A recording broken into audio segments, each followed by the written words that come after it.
Hello and welcome to South Asia Chat, a podcast proudly brought to you by the Institute of South Asian Studies at the National University of Singapore. I am Iqbal Singh Sevea, Director at the Institute. On today's episode, we're going to do something slightly different. The Institute of South Asian Studies is celebrating its 20th anniversary this year, and we have a number of events lined up for this year. This is also an opportune moment to look back at the emergence of the Institute and review how the establishment and growth of the Institute has reflected the growing interest in South Asia, in Singapore and beyond. It is also an important moment to scan the horizon to see what are the key developments that could take place in South Asia and to think about how ISAS should be primed to respond to this. And there can be no one better to speak on this than the chairman of ISAS itself, Professor Tan Tai Yong. Professor Tan is a renowned scholar of South Asia who has been involved with ISAS from its establishment. In fact, he played a key role in its establishment and served as its director in its foundational years. He is currently the chairman of the Institute and also the president of Singapore University of Social Sciences. So, Professor Tan, thank you for joining us today. Thank you, Iqbal. Prof. Tan, the establishment of ISAS mirrors the growth of interest in South Asia in Singapore. So, perhaps we should start with Singapore and its relationship with South Asia. In your view, what prompted the increased interest in South Asia in the late 1990s and early 2000s? Well, first, thank you for having me in this podcast, and it's a good time for me to reflect on 20 years of work that was started way back in, I think, 2004, 2005. Your question is, well, why did we go in that direction to establish the Institute? At around the turn of the century or the decade, I think there was already clear evidence that from the 1990s, India was on the move. It had begun liberalizing its economy following a financial crisis, and it was then registering very significant economic growth. And that was then a point where Singapore started to realize that India was too big a country, a subcontinent, to ignore. The orientation here and in Southeast Asia has always been to the west, further west that is, to America and Europe, or to the east, to China. But then there is India, and for a long time in the 50s, in the 60s, in the 70s, we knew that India was there. But, there were cultural, historical links. But nobody took India, at least in this part of the world, seriously as an economic power. But by the 1990s, following the economic reforms, India was emerging rapidly as an economic power. And it was very clear to anybody who was looking forward the next 20, 30 years that this is going to shift the sort of the economic center of gravity in this part of the world, and that China and India are going to be two very significant political and economic heavyweights. Of course, America will still be there and the other parts of East Asia, but India is now going to enter into this strategic equation. But the knowledge of India and South Asia in Singapore at that time was still very limited. So the political leadership decided, and the man who really drove this was ESM Emeritus Senior Minister Goh Chok Tong, who had the foresight to say that we should start learning and understanding this complex region, in particular India. So he came up with the idea of setting up a research institute to study and understand and then disseminate knowledge of India and South Asia to Singapore, so that we here can understand what's happening there in a more informed, knowledgeable way. So this was the motive that started, the impulse that started us going in this direction. And then I remember it was in 2003, 2004, where I was approached. I was then a faculty at the National University of Singapore, together with our founding chairman, Ambassador Gopinath Pillai, to set this up. And the first challenge then was to really find expertise, and it was a very small pool in Singapore of people who were knowledgeable about India economically, politically, socially. But we started on that basis and gradually built up an institute. So it's been 20 years, and I'm proud to say that in these past 20 years, we've built ISAS from a one or two man operation to where we are today. Prof, you very interestingly mentioned the context in which ISAS emerged and the broader shifts in Singapore's approach towards South Asia and the interest in South Asia. Could I ask you to a little more on the establishment of ISAS itself? What did you envision when you took over? In fact, we were given a very simple brief. We need an institute in Singapore or a center that will study India closely on its own terms and then try to generate awareness and knowledge that can be relevant to Singapore. So it was established as a Singapore institute for the benefit of understanding India from the perspective here. And of course, ESM Go's vision was that, of course, ISAS would then tie up with the other research institutes that were around at the time, the East Asia Institute, Institute of Southeast Asian Studies, to see how we can understand the equation from a broader strategic perspective, not just India on its own term, not just South Asia, but in relation to East Asia and in relation to the US, and of course ASEAN's position in all this. So that was the brief. Now, what we were expected to do was something that ESM said: you form your institute, develop your research agenda, form a governing board, get some directions, and then decide what's important. So we just went along, and we understood that at that point in time, economics was the driving motive. We just wanted to understand how India offered an economic opportunity for Singapore. And I think ESM used that analogy of a plane where you have both wings, China and India, driving this region forward. So I think the primary interest was economic opportunities, business opportunities. But of course, you can't understand business on its own terms. You've got to understand the politics, the society. And so then the research agenda started to burgeon, started to grow. But essentially, it was to know India and know South Asia and as a region, and then the individual countries within South Asia. What were the prospects, what were the potentials, what were the pitfalls, what were the challenges, and try to get as good a body of knowledge as possible that can be useful to policymakers, to academics, to people who are interested to engage South Asia in all sorts of ways. As someone who's been intimately involved with the Institute from its foundation till today, I would like your perspective on how you feel ISAS has contributed to the development of linkages between Singapore and South Asia, but also to creating more awareness about South Asia in Singapore. So ISAS is the only institute in Singapore, and I dare say in Southeast Asia, that's dedicated to the study of India and South Asia. There are various other research centers in other parts of Southeast Asia that study historical links and cultural ties. But I think as a holistic, integrated kind of a research institute, ISAS stands on its own. Now, in the last 20 years, it has generated, I think, a good body of analysis, research, and writings about the India and the region. And I think this is where we have contributed to the engagement of India and South Asia, because the starting point is knowledge. What do you know? What are some of the issues that are brewing? And here is where ISAS consistently keeps a close watch on developments like elections, budgets, international relations, geostrategic issues, even social and other cultural issues. And we don't do it as a kind of esoteric exercise to satisfy our intellectual curiosity, but we write it and present it in such a way that the knowledge becomes useful to policymakers, it's applicable, business people can read about it, and we package our publications, our deliverables in ways that are digestible as well. So we are not an institute that is dedicated to publishing very sort of specialized articles that deal with very esoteric parts of Indian culture and Indian politics, but the kinds of outputs that we put forward must be useful to people who have access to them. And I remember what President Tharman, when he was then Education Minister, told me when I approached him to ask him for some advice on how we should position ISAS.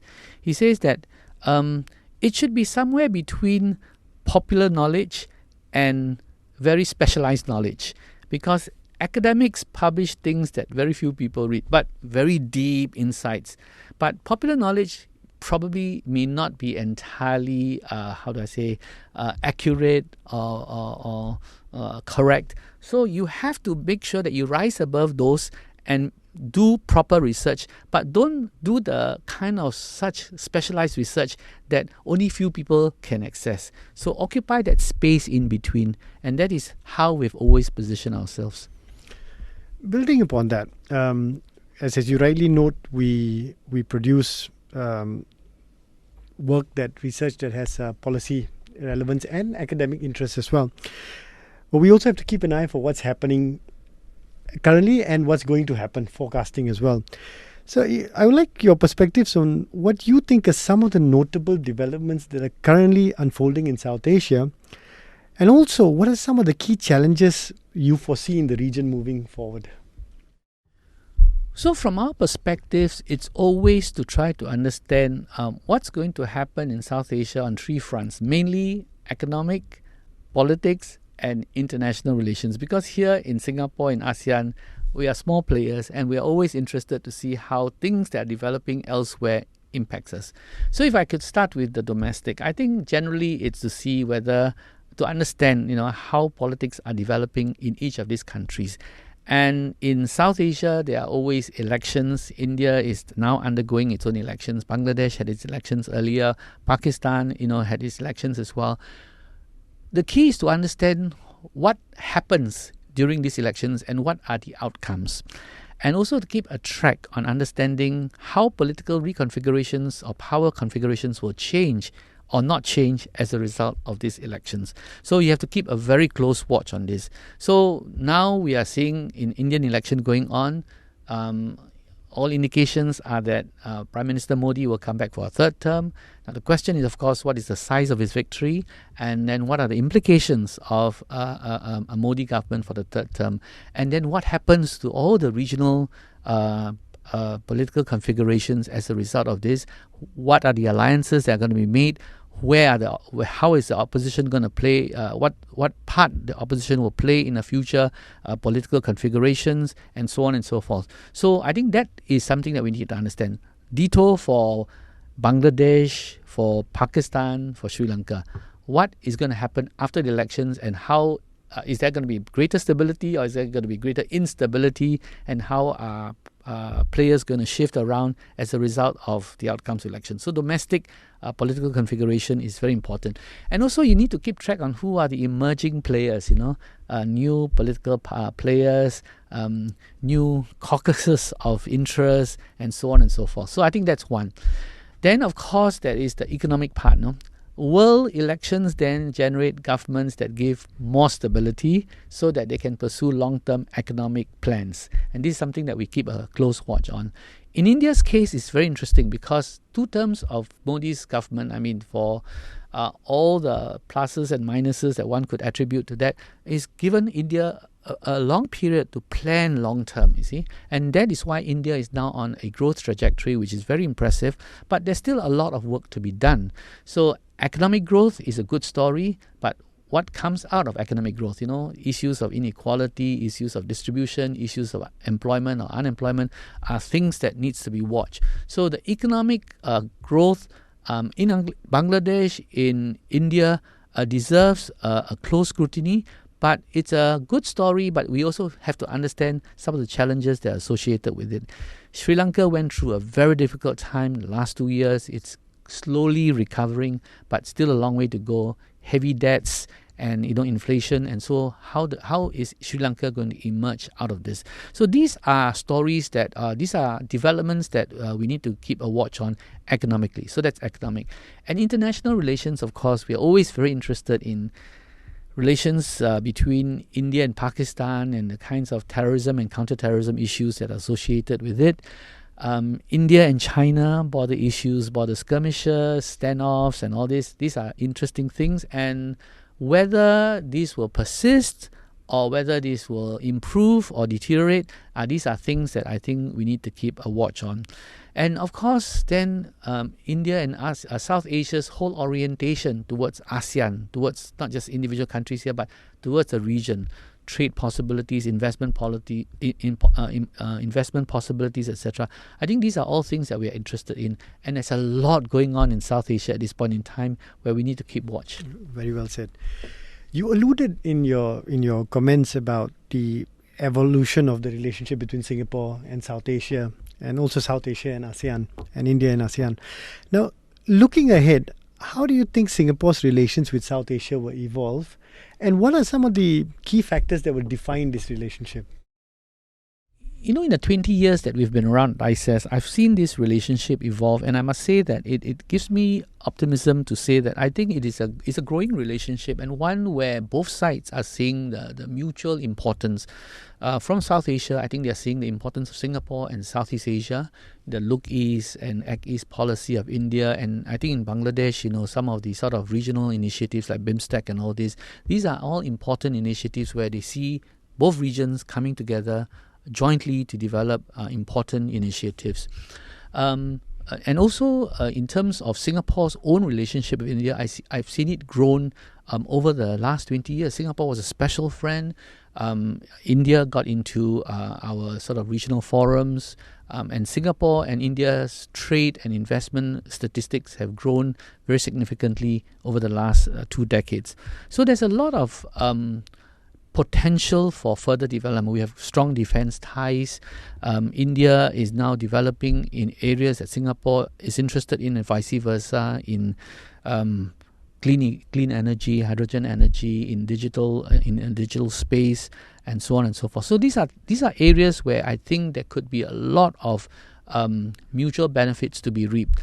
So from a very traditional bilateral trade investment kind of relationship, now the spaces have been opened, and there are lots of new areas that are going to be important for both South Asia as a region and Singapore and ASEAN as a region as well. And I think we should continue to tap on this, and I think there's a lot of goodwill in that regard. And part of this goodwill stems from the fact that I think people-to-people relations are also very strong. So there's a strong Indian community, South Asian community in Singapore.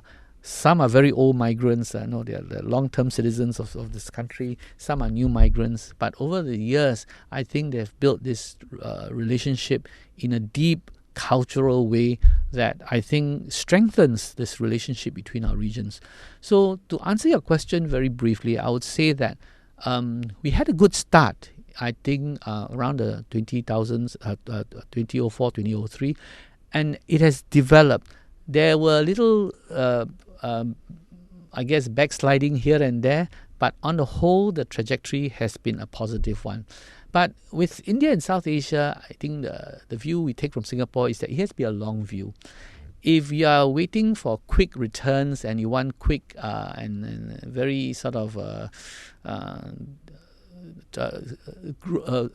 growth story that resembles China, then I think you have to take it as a bit differently. But I think the long-term prospects are very positive and very good. I mean, look at the way India is growing, look at the way Bangladesh is going. But that's not to say that they don't have issues, that they don't have challenges. We need to understand this, and we need to position ourselves well. Now, having said all this, we should always remember that we have to work at this relationship. It is not a relationship that is given because of our historical relationship. As ESM Go reminded us at his opening address, he said that we have cultural, historical links between Southeast and South Asia, but that does not guarantee a kind of a good relationship moving forward. We have to constantly work at this. And the way we work at this is to develop, good policies, good relations, and good understanding of each other. And here is where I feel an institute like ISAS that plays this role in generating knowledge, disseminating knowledge, and creating more people-to-people relations, I think will play a part in cementing this relationship. I'll pick up a point that you raised at the end about the role that ISAS can play.